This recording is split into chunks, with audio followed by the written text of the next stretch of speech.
I'm PC Ferris. I'm a casualty reduction officer with Surrey Police. Casualty reduction is basically local road traffic enforcement, looking at speeding, use of mobile phones while driving, drink and drug driving, and other types of distracted driving, basically, and seatbelt enforcement. Want to work for the police? Yes, I suppose so.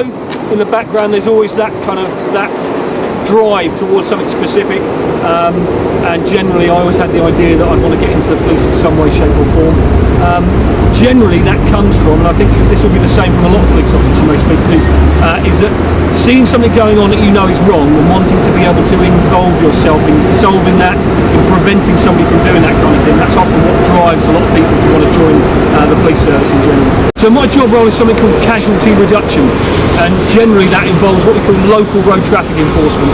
A lot of our colleagues from the roads policing team spend a lot of their time on the motorways, what we call the strategic roads network, which are fast roads, more than 2 or 3 lanes of traffic moving at more than sort of 60 miles an hour.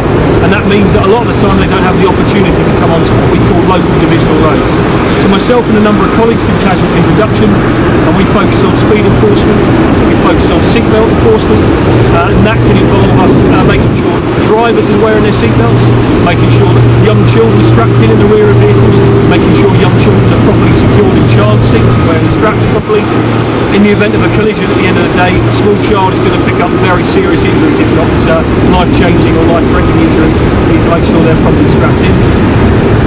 We do drink and drug drive enforcement, making sure people aren't using alcohol and drugs behind the wheel. And what a lot of people don't realise is that drug use behind the wheel, when you've smoked cannabis or used cocaine at the weekend, that will stay in your system for a long period of time. So we'll stop somebody, perhaps potentially even a week later, who's a regular cocaine or cannabis user at the weekend, and they'll still have it in their system. They'll still fail a roadside drug test at the side of the road.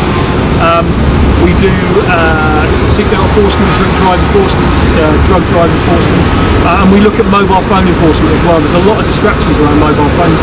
Texting, making calls, checking social media, using the mobile phone for satellite navigation. When that phone is handheld and a person's looking at it and typing information into the screen or reading a text message, reading an email, the distraction level in terms of what the concentration they lose in terms of driving is massive, and people don't tend to realise that.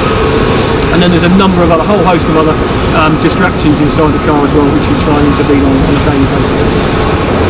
So one of my favourite parts of my particular job role is that I'm left generally to focus my attention where I think it's needed most.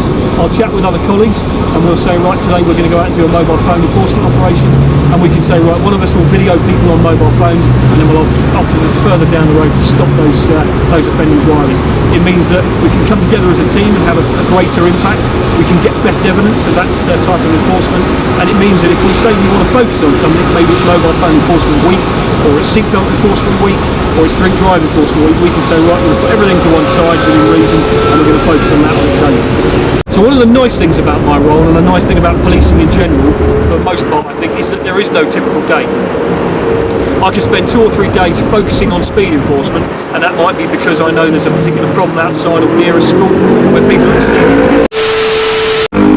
exceeding the speed limit, like that motorcycle behind me just did. But that could be my very first stop of the day, somebody doing 40 and a 30 for example, and that person might not have a driving licence, they may not have insurance, he might be wanted by police, he might be disqualified from driving, they might be under the influence of drugs. And all those little factors there could change whether or not I'm then able to go on and do speed enforcement for the rest of the day, or I might be arresting that person, having them in custody for a period of hours while I take blood samples from them, or I then have to create a file, and they may even be remanded for court for the following day because they may be a repeat offender for disqual driving. But the favourite part of my role generally is that I can focus my time on where I want to go and what importance I think needs to be focused on that particular day. One of the advantages of my role again is that I don't have to pick from a pool of vehicles. This is a fairly new police vehicle, the Ford Focus. It's been equipped with emergency lights and sirens, ANPR system, automatic number plate readers, clear tone video recording, and it means that generally that's the vehicle I'll drive day to day. I do operations with other policing teams. We work with the Vanguard Road Safety Team to do Operation Tramline, where we record people on the motorways using their mobile phones, and then we'll use an array of unmarked vehicles.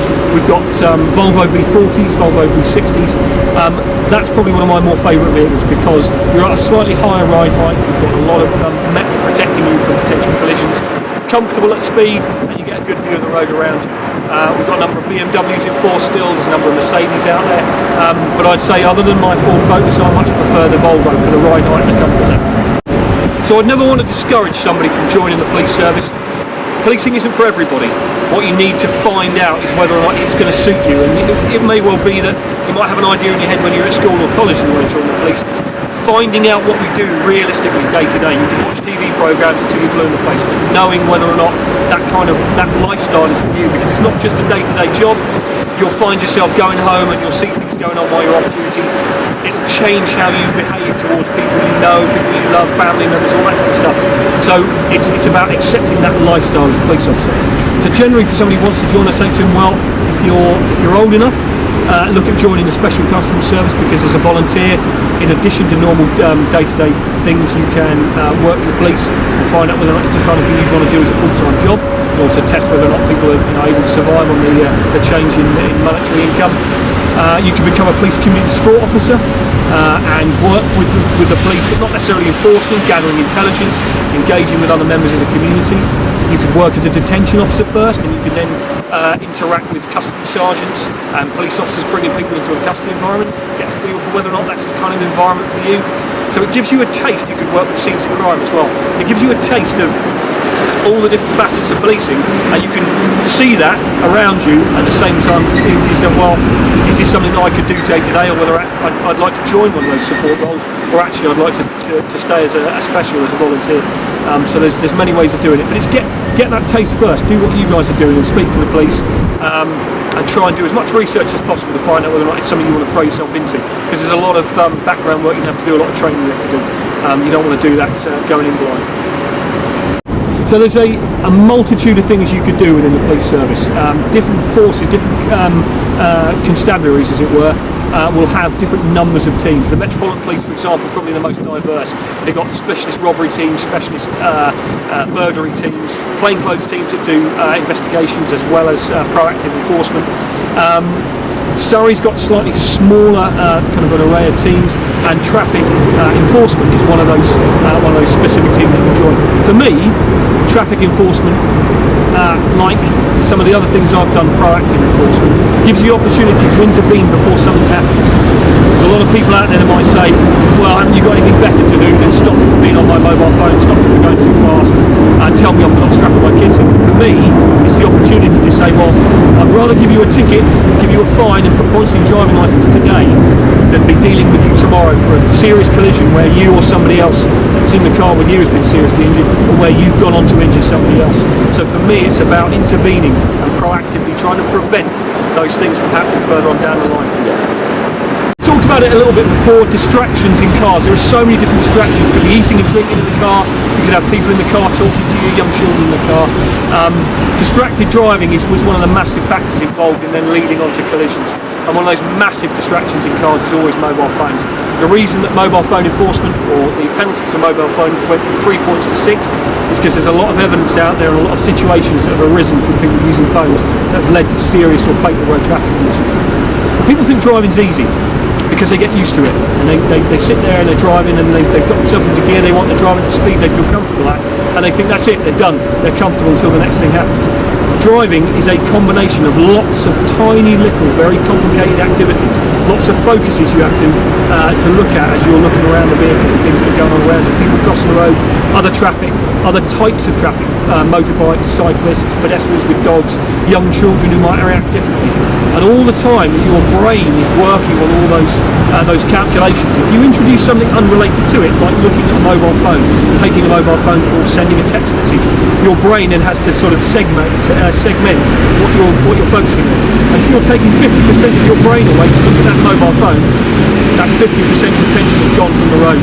And when something out of the ordinary happens, somebody crosses the road or a vehicle pulls out on you, your reaction times are greatly reduced, and your ability to make the right decision to react to that is massively changed. And that again knocks onto speeding as well. A lot of people say, well, what's wrong with a little bit of speed? Well, in the grand scheme of things, nothing. 40 and a 30 might not seem that much, but if somebody then pulls out of a driveway and you're doing 10 mile an hour faster than you could have been doing, it's going to take you that much longer to stop. So while you could drive around an empty road all day long doing 60 and a 30 and not come to any harm, All you have to introduce is one more factor there. That could be somebody else's poor driving. It could be a vehicle defect. Your tyre could deflate suddenly. You could lose control. And at 30 miles an hour, the impact on you is going to be massively less compared to 60 miles an hour or 50 miles an hour, where you may lose control and come off the carriageway completely. So we're trying to take away some of those factors, mobile phone use, speeding as well, so that when that thing happens that you're not prepared for, you can react to it much more effectively, and hopefully reduce the impact or reduce the likelihood of a collision entirely. So in the sort of 20 odd years that I've been doing this job, I've done a number of different roles. I've done response work, I've done minor crime investigation, I've done proactive drugs sort of patrols, looking for people using drugs, trying to take them off the street.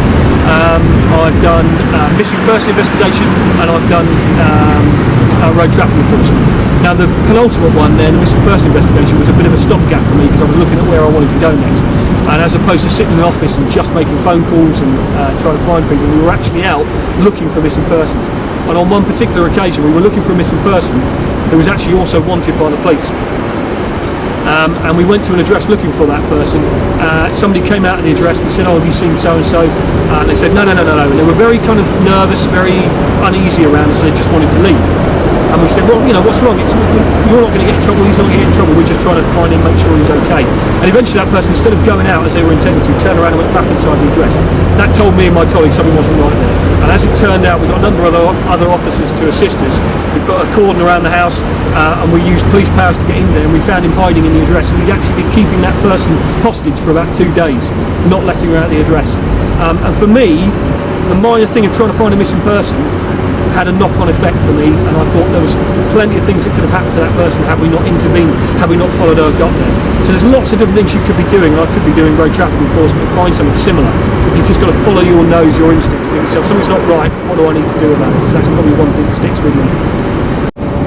So when I first joined the police service, my mindset was all I wanted to do is kind of make that difference, have that impact on people's lives, see things, something going on that you don't like, being able to intervene on that. That's kind of carried with me all the way through my career. Generally, I enjoyed responding to people's 999 calls and trying to help people who are in distress. But as you go on through the police service, you do get sort of, not worn down, that's probably the wrong word, but it kind of eats away at you a little bit. So you have to start to look at things you enjoy most. And I think from when I first joined, in terms of just want to get out there and do everything, intervene on everything I saw going on wrong, that I wanted to intervene on. Now from a traffic enforcement perspective, I can say, right, I can focus on that, I can improve my knowledge of specific types of offences and use that that knowledge to enforce in a more effective way, to help other colleagues who are joining the police and have that interest as well, and sort of educate them and also educate other drivers on the road. So that's how I think I've changed over the years. I like to focus on something very specific, and you can't do everything well. It's like the jack of all trades, the master of none. I like to be a focus on one thing and do it. So the training process in the police has changed quite considerably over the years.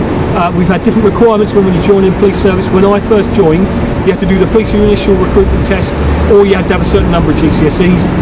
We trained at the Ashford Training Centre in Kent, so we trained with other police forces when we were doing our basic law training, when we were doing our public order training, and we would do sort of scenarios where we'd be stood in a car park, one of the trainers would drive a car in and we'd stop that and get used to using the radio.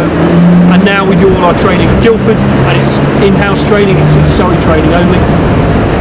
So for me, when I first joined, it was getting used to all the different ages of people that had joined. There was people who were halfway through their life, people who were like me in their 20s, people who had different life experience. And then when you come out on division and you start to do the job for real, it's then translating what you've learnt in training school to how to apply that on the street. It's very difficult. It's quite easy to say, well, this is a criminal offence, this is a criminal offence, and this is what you can do about it. Translating that into how it works in the real world is very difficult. You've got to get comfortable with how you enforce. I might give somebody a ticket for one thing and not give them a ticket for another. Another police officer might come along and do exactly the same opposite. So it's about using that training, using your experience, your life experience, your policing experience to move on. And that's quite difficult. Some people struggle, and I did when I first joined. I struggled initially in how I was comfortable policing, and thankfully I had colleagues around me and I had supervisors around me who helped me to sort of see that. So the advice I always give to probationers, people who've joined, and anyone who wants to join, is see how other people police, take a a little bit of each of those people that you like, meld that into how you want to become a police officer. Because like I say, it's not for everybody, but when you struggle, it's because you're finding your way in the police service. So, varying different police vehicles will have different types of kit in them. The traffic cars, if you went into them, will probably have something a little bit more kind of high level. They have to have slightly more cones on board, because if they're closing a motorway lane, they need to stretch that distance out, because 70, 80 mile an hour is going to be considerably different to 30 or 40 where I might be doing it, and how far you space those cones out. So we've got cones all stacked in the back here. They've got to be nice and reflective and visible, so that particularly at night you've got the opportunity to warn drivers of oncoming dangers. First aid kit, very important. These then fit on top of the cones. There's different versions of these, but hopefully you see it on the camera there. When you slot it on top of the cone, it automatically activates the blue flashing light for you. So you can space those out along the road, similar as they do at roadworks, to again give that extra visibility at night for drivers when they're approaching a collision scene. Stinger we deployed earlier on, but that's in the back there. We deploy that from the rear of the boot, throw it out across the road, and hopefully slow somebody down, stop them entirely. Shovels and brooms, massively important dealing with road traffic collisions. The smallest bump can cause huge amounts of debris all over the carriageway, pop tyres and cause more problems, so we need to be able to try and clear that out of the way as much as possible. These are quite important for my job role, because often when I'm doing speed enforcement I have to chop bits of tree off so I can see what I'm lasering. We've got collapsible road signs now as well. What else have we got in here? Police tape when we're closing off a scene, making people aware that we're already aware of something. We wrap that around crashed vehicles so we don't get repeated calls, things like that. And generally, for me, speed enforcement laser. Now, there's a number of different types of those available. This I prefer because it's quite small and handheld, gives you a nice simple LED display on here, and it tells you the time of day that the offence took place, the speed, and unlike a lot of people actually realise, it does a half-second average speed check on somebody. So when they say, oh no, I can't be doing that speed, well actually over a half-second it got your speed, your average speed over a half-second period. There's handheld ones that have a pistol grip on them, there's ones that have a video system attached to them as well, but the bottom line is it's the old classic of time over distance equals speed. That's all it's doing, it's just a computer working out how fast somebody's going towards you, so we can use that for speed enforcement. Kit on me, generally, handheld radio, so I can get hold of colleagues, chat to colleagues back to back on a closed channel. Body worn video cameras, they'll do, they're constantly on record, these things. So if you said something to me 20 seconds ago and I pressed it now, it'll capture it on video. So if we suddenly have to deploy taser or something like that, we don't have time to put it on immediately, we'll get that 30-second loop back as well. Handcuffs, making sure people can't strangle us while we're trying to deal with them. Extendable battens. There you go, friction lock batten. Generally, there's not a lot of hitting done with those nowadays. It's breaking car windows, breaking windows to get into houses, things like that. So there we go. And then the thing that most people spot is the police taser. Alright, the X2, it's got two separate cartridges in it, and it fires two barbs, two probes, one directly ahead of you and one at a slight angle. And the idea being is that when you get that correct probe placement, it will cause what they call neuromuscular incapacitation, which is what you see on the TV when somebody deploys it and the person straightens up suddenly and collapses in a heap. The idea being is that you don't have to go in striking somebody with a baton, punching somebody, or using other serious force. It looks quite a lot of force, but actually it's quite low level, because as soon as that taser stops working and you've gone in and got hands on and you can get control of that person, you probably had to use a lot less force than you would have done fighting, scrapping with them, grabbing them in a headlock and that sort of thing. Oh, and the other thing we generally use nowadays is Pava as opposed to CS gas, and that's an incapacitant as well. But it works now in in tandem with the taser, because the old CS gas was flammable. So if you sprayed somebody with CS and then deployed your taser, they go up like a Chinese lantern, which we don't want. So depending on the type of vehicle that you are in, the type of police vehicle, the majority now have got the ANPR system and the blue light systems all built into what they call the infotainment system. So if you go into a normal Ford Focus, for example, the infotainment system would be like this anyway. But what they've done is they've integrated the ANPR, the automatic number plate reader, the video system, the overview clear tone system into the infotainment system. And it has its pros and its cons, because it means that I have to flick through the infotainment system in order to get access to the ANPR and everything else, whereas In older cars you would have the blue light system on a separate control here. You'd have your radio down here as well. The radio's hidden in the glove box at the moment for some strange unapparent reason. And we've got a little kind of control stick for the radio here, so we don't have to it's as hands-free as possible. And the ANPR system basically runs on a camera on the front here, which you can move around depending on where you want to angle the camera. The rear view camera, well, that's the rear video camera, but there's a rear camera on the roof as well, and then the overview camera, which is constantly fixed forward, so that you've always got that front, what we call the overview. So if you're moving around and something happens in front of you, you don't miss something. And all it's doing basically is all the time, that front camera is searching for what it believes to be is a number plate. And if I move to the front camera here and set it to ANPR 44, you'll start to see these green lines. You may not see them on your camera, but they're constantly trying to read what they think is a number plate. Basically, it should move it over there. It should read. There you go. So it's read that number plate front. It will read the number plate from that's there as well. And it will read anything that it believes to be a number plate, even chevrons at the side of the road. It will think is a K or a 1. It will read the Shell sign as as what it thinks is a number plate, and it will just throw that through the information system to see whether or not it's found what it thinks is a number plate. It's tied into a computer in the back, but actually nowadays we have it linked into what we call our mobile data terminals, which is like a mobile phone, and that will send all the information that's sent from the car through a central system and then read it back to us on the mobile data terminal and tell us whether or not it's known for not having insurance, whether the driver's not got a licence, whether the MOT's expired, whether the tax expired, whether there's information from the police national computer that says it's involved in drug supplies, involved in drug use, whether it's a regular drink driver. Anything really that it's involved in crime all across the country, and then you'll know to potentially go and stop it and see what the people inside are up to. So it's an addition to what we used to call copper's nose, where you look at something driving past and go, well, that's worth a look. ANPR says that's worth a look because it's got information in it. It's not always correct, it's not always up to date, but it just gives us an extra tool, an extra arm to be able to say, right, we should be looking at that car. Yeah. Basically. Ready?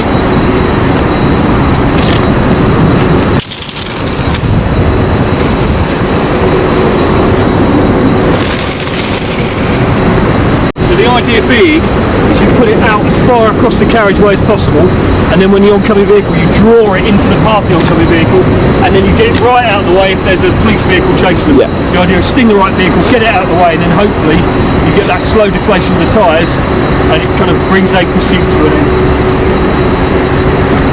The spikes has got a little rubber cap on it. They stay on there, but you can see here it's got what they call it is hostage. It's hollow safe deployment, something like that. Hollow I can't remember. Tyre deflation system. There's a letter I've missed somewhere in there. But basically it's a hollow spike. The idea being, instead of you puncturing a tyre and a tyre exploding, the tyre should slowly deflate. It's a much safer way of bringing that pursuit to a halt. But every single one of these rubber things, when a tyre goes over it, they'll just push the rubber thing through, and it'll stick in the tyre. And it should actually come away in the tyre as well, as memory serves. That's just to stop pincing your finger on it every time you get it out of the holder. Right. There's one missing.